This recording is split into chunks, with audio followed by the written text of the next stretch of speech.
Good morning. The Ukrainian military have reported Russian paratroopers have entered the country's second largest city, Kharkiv.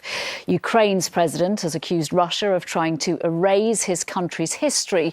In America, President Biden pledged support for Ukraine, saying Putin is more isolated in the world than he has ever been. Here, the defense secretary said Russian troops had been deceived by their leaders. Chloe Keedy has the latest. In Kharkiv, there is no let-up from the horrors of this war. Ukraine's second city is facing another day of bombardment.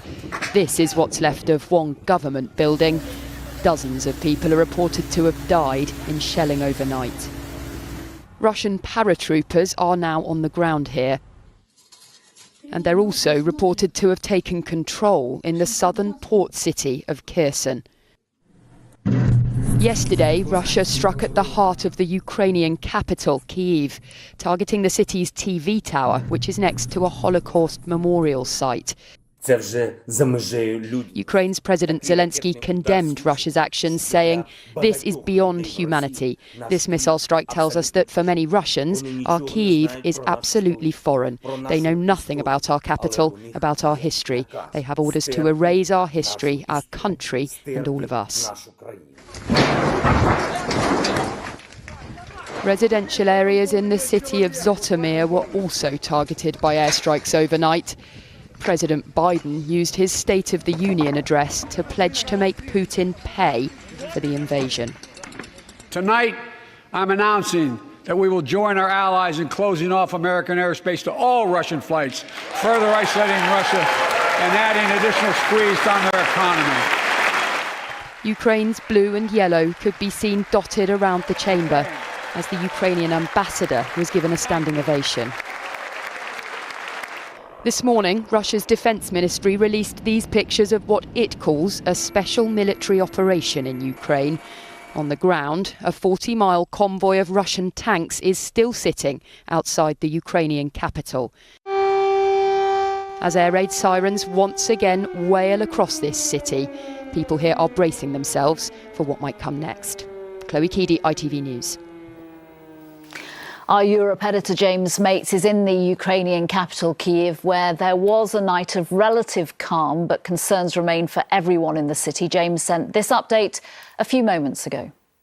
Yes, shelling on the outskirts of Kiev, but since that attack on the TV station yesterday evening, nothing more that we're aware of in the centre of the city. This is not true, though, for the people of Kharkiv and Kherson, where there has been heavy fighting. Many more attacks on buildings, often indiscriminate, in the centre of Kharkiv. And it does look as if the Russians, if they haven't already, are on the verge of taking Kherson, which is a big city in the south, just close to Crimea, would be the first major city to fall to the Russians if that is the case.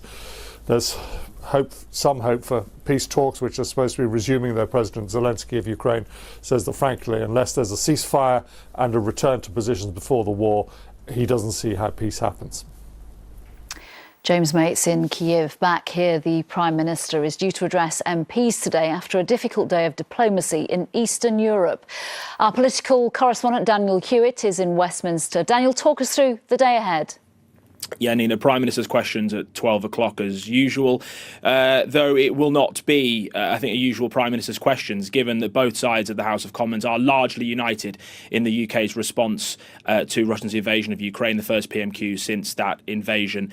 I think there will be, though, a couple of points of contention which we can expect the Prime Minister to be asked about. Firstly, the UK's visa scheme that it's offering to Ukrainian refugees. The government will be questioned over whether that is generous enough and whether more family members from Ukrainians with British national family members here should be added to that list. I think second question will be around sanctions for Russian oligarchs. The government has been criticised for the lack of pace with sanctioning people with wealth here in the UK with links to Putin. So then two questions to watch out for today. OK, Daniel, thank you very much for that. We will be back with your next update at 11 o'clock this morning. Until then, you can find out what's going on in Ukraine and the world's reaction to it on our website at the usual address, itv.com/news. Bye-bye.